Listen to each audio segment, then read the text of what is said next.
sockeye runs through this area. Any leakage of the Trans Mountain Pipeline would devastate local fish populations and again would stop the sustenance of Indigenous folks in that area. The tiny house warriors are building homes along the pipeline's path in order to block the project. Resistance!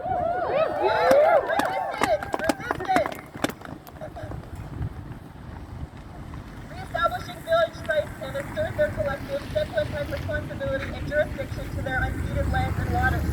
Each tiny house will provide housing to Secwepemc families facing a housing crisis. Land offenders have been arrested and incarcerated in Secwepemc territory. Again, go home, take action. Support the tiny house warriors through donations, sharing, emailing, talking to people about what's happening. Wet'suwet'en territory. Unistoten camp located. Who here knows what's happening on Wet'suwet'en territory? Who was here with this last fall, winter? In support of them. That's still happening now. It's not over.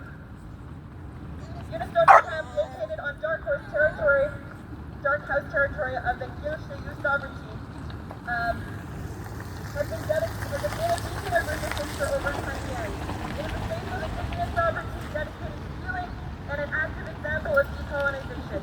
Wet'suwet'en hereditary chiefs and allies are fighting against the coastal gaslight pipeline being built on their traditional territory. The pipeline would jeopardize the environment and livelihoods of community members. Coastal gaslight has no consent from the hereditary chiefs whose territories would be permanently desecrated by the project. Okay, so this is just a brief summary of what's going on. Some of you may know, some of you may not know, but again, the idea is information sharing as well. Making sure Bronte run with shields for compiling this information and making it accessible online for people to take action towards.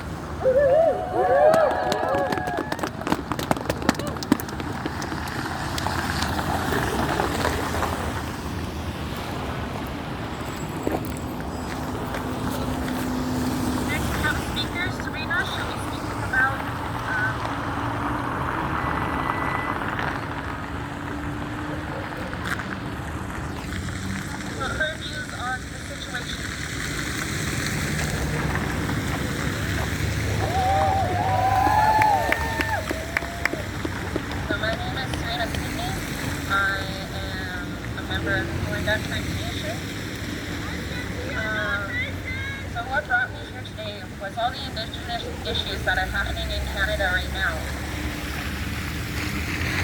I wondered why I was seeing big boxy posts before I seen it on the news. And whenever I seen it on the news, they did not have all the information that was there. It was mostly just like, it wasn't as bad as they thought. I wondered why the big news stations, when they did post about this, they did not monitor the comments. I woke up every morning angry at all the people that were commenting on there. People suggesting that residential schools should open up again. That Indigenous people should be locked up. Or that we should have expected this. I'm being so angry at Canada. Like, why do Indigenous people have to be the ones educating themselves and other people around them? Why are we not being taught Canada's actual history? Why is it that for me to learn about my First Nation history, I have to take a First Nation history class?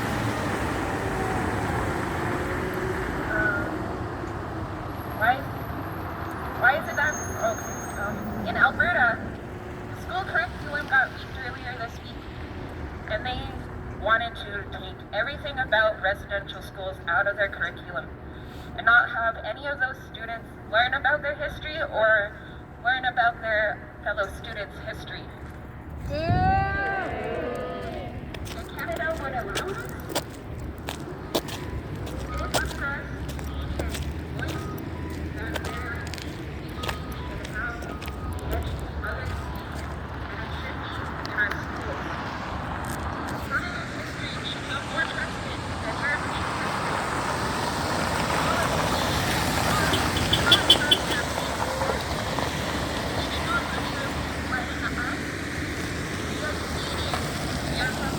They're all masked, every single one of them.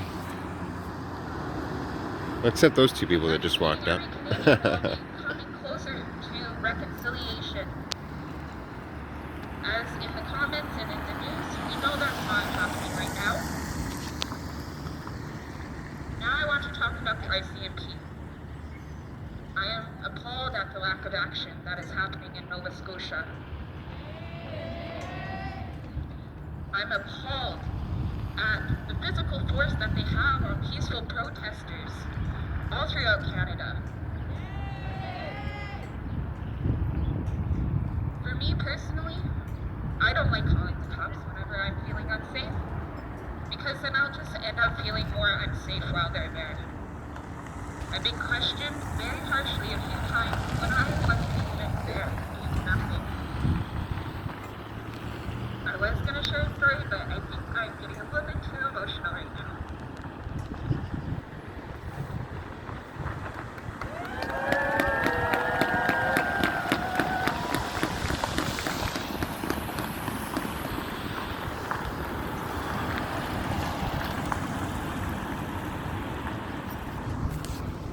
Do you know how long they've been here? Any idea? No? At 9? Oh, at 1.